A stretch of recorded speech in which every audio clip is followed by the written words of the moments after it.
അസ്സലാമലൈക്കും കൂട്ടുകാരെ, എല്ലാവർക്കും പുണ്യ റമദാൻ മാസത്തിൻ്റെ ആശംസകൾ നേരുന്നു. പുണ്യ റമദാൻ മാസത്തിൻ്റെ ആശംസകൾ റമദാൻ മാസം കാലല്ലേ. അപ്പോൾ ഞങ്ങൾക്ക് നോമ്പ് തുറക്കണ സമയത്ത് ഒരു ജ്യൂസ് തയ്യാറാക്കാൻ, എളുപ്പത്തിൽ ഇത്തിരി ജ്യൂസ് തയ്യാറാക്കാനുള്ള പൾപ്പ് ഉണ്ടാക്കി വെക്കാനാണ് ഞാൻ. അപ്പോൾ എനിക്കിവിടെ ഒരു പൈനാപ്പിളും ഉണ്ട്, അത് നുറുക്കി കഷ്ണാക്കിയിട്ടുണ്ട്. അതിൽ ഞാൻ ശർക്കരയാണ് ചേർക്കണത്. 2 ചെറുനാരങ്ങയുടെ നീരും ചേർക്കുന്നുണ്ട്. അപ്പോൾ ഇതെല്ലാം ചേർത്ത് ഇതിങ്ങനെ ഉണ്ടാക്കി വെച്ചിട്ടുണ്ടെങ്കിൽ നമുക്ക് ആ സമയത്ത് നോമ്പ് തുറക്കുന്ന സമയത്ത് ഒരുപാട് ജോലികളും അല്ലേ. അപ്പോൾ നമുക്ക് എപ്പോഴും പോയി ജ്യൂസ് തയ്യാറാക്കേണ്ട ആവശ്യമില്ല. ഇതിൽ കുറച്ച് ഐസ് ഇട്ട് വെള്ളമൊഴിച്ച് ഇതിന്ന് ആവശ്യത്തിനുള്ള ജ്യൂസ് എടുത്ത് തയ്യാറാക്കാവുന്നതാണ്. അതിനാണ് ഞാനിത് ഉണ്ടാക്കി വെക്കുന്നത്. അപ്പോൾ നിങ്ങൾക്കും കൂടി കാണിച്ചു തരാൻ വേണ്ടിയിട്ടാണ് ഞാൻ. ഓക്കെ, അപ്പോൾ അതെങ്ങനെ ഉണ്ടാക്കണമെന്ന് ഞാൻ കാണിച്ചു തരാം. അപ്പോൾ ഞാൻ ആ പൈനാപ്പിളൊക്കെ നുറുക്കി കഷ്ണാക്കി ഉണ്ടായിരുന്നു. അതൊക്കെ മിക്സിയിലിട്ട് അടിച്ചു എല്ലാം. ഇങ്ങനെ ജ്യൂസ് അടിച്ച് കുടിക്കുമ്പോൾ നമുക്കത് ഭയങ്കര കട്ടിയായി നോമ്പ് തുറക്കണ സമയത്തൊക്കെ കുടിക്കാൻ ബുദ്ധിമുട്ടാണ്. അപ്പോൾ ഇത് ഞാൻ തയ്യാറാക്കുന്നത് വളരെ കട്ടി കുറഞ്ഞ രീതിയിലാണ്. അത് കുടിക്കാൻ നമുക്ക് ആ സമയത്ത് എളുപ്പത്തിൽ കുടിക്കാൻ പറ്റും. അതിനാണ് ഞാനിത് ചെയ്യണത്. അപ്പോൾ ഇതിൽ ചെറുനാരങ്ങയുടെ നീരാണ് ഇപ്പോൾ ഒഴിക്കണത്.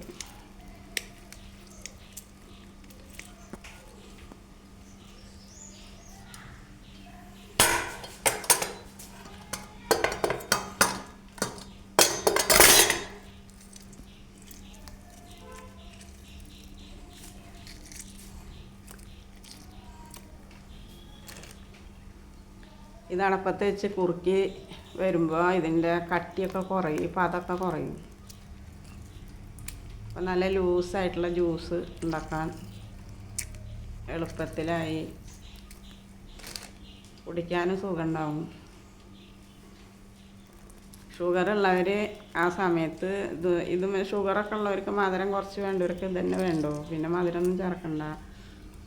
മധുരം വേണം, കുട്ടികൾക്കൊക്കെ വേണം എന്നുള്ളവർക്ക് ഇത്തിരി പഞ്ചസാര, നമ്മൾ വെള്ളം ഐസൊക്കെ ഇടുന്ന സമയത്ത് ഇത്തിരി പഞ്ചസാര കൂടി ഇട്ട് കൊടുത്താൽ ആവശ്യക്കാർക്ക് അതിനനുസരിച്ചിട്ട് മധുരം ചേർക്കും. ഞാൻ ഇപ്പം മധുരം കുറച്ചാണ് ഉണ്ടാക്കുന്നത്.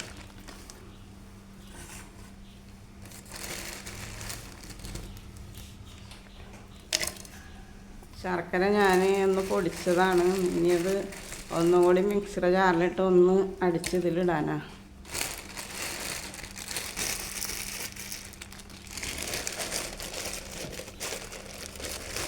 ആദ്യമായിട്ട് ചാനൽ കാണുന്നവരൊക്കെ ലൈക്ക് അടിക്കാനും സബ്സ്ക്രൈബ് ചെയ്യാനൊന്നും മറക്കണ്ട.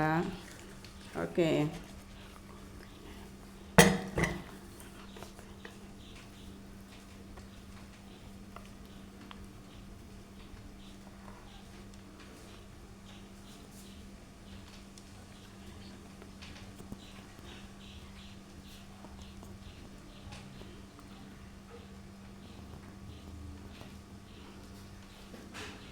ഇപ്പം നോമ്പ് തുറക്കുന്ന സമയത്ത് ഒരുപാട് ജോലികളല്ലേ.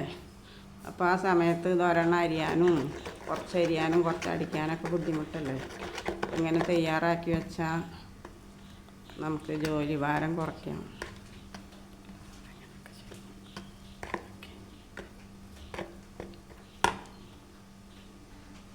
ഇനി എങ്ങനെ ഞാൻ അത് തയ്യാറാക്കുന്നത് കാണിച്ചു തരാം. ഇത് ചെറുനാരങ്ങ നീരും ശർക്കരയൊക്കെ ചേർത്ത് കണ്ട അടപ്പത്ത് വെച്ചപ്പോൾ അത് അതിലത്തെ പതകളൊക്കെ വറ്റി തിളച്ച് കുറുകി വന്നിട്ടുണ്ട്. ഇനി ഇതിങ്ങനെ ഒരു കുപ്പിയിലാക്കി വെച്ചാൽ മതി. നമുക്ക് ആവശ്യത്തിന് എടുത്ത് അതിൽ ഇത്തിരി ഐസോ വെള്ളമൊക്കെ ചേർത്ത്, പഞ്ചസാര വേണ്ടവർക്ക് പഞ്ചസാര ചേർക്കുക.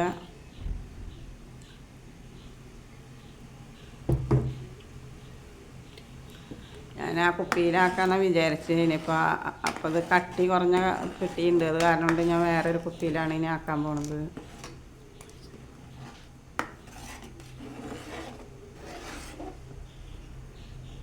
അരച്ച് വെച്ചപ്പോൾ ഭയങ്കര കട്ടിയായിരുന്നു. അപ്പോൾ സാധാരണ കുപ്പിയിൽ വെച്ച് അങ്ങോട്ട് കിട്ടിയില്ലെങ്കിൽ വെച്ചിട്ട് ഞാൻ വേറൊരു കുപ്പി കഴുകിയെടുത്തു.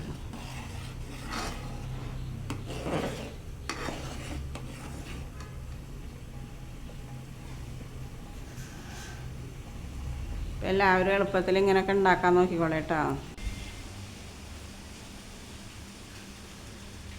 ഇപ്പോൾ ജ്യൂസൊക്കെ ഇവിടെ തയ്യാറായി. ഇതാ ഒരു കുപ്പി നിറച്ചുണ്ട്. അത് കഴിയുന്നവരെ നമുക്ക് ആ സമയത്ത് പണിയൊക്കെ കുറയ്ക്കാമല്ലോ. എല്ലാവരും ഇങ്ങനെയൊക്കെ ചെയ്ത് വെക്കുക. നമ്മൾ പച്ചടിച്ച് ജ്യൂസ് അടിച്ച് കുടിക്കുന്നതിനെക്കാട്ടി രുചി ഉണ്ടാവും. ഇങ്ങനെ കേടും ഉണ്ടാവില്ല. ആരോഗ്യത്തിന് നല്ലതാണ്. ശർക്കരയൊക്കെ ചേർത്ത്, കാരണം ചെറുനാരങ്ങ ചേർത്തുണ്ടല്ലോ.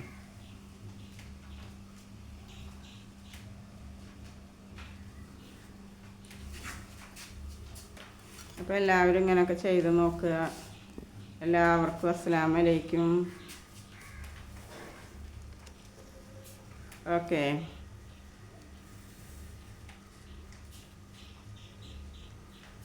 ടാറ്റാ.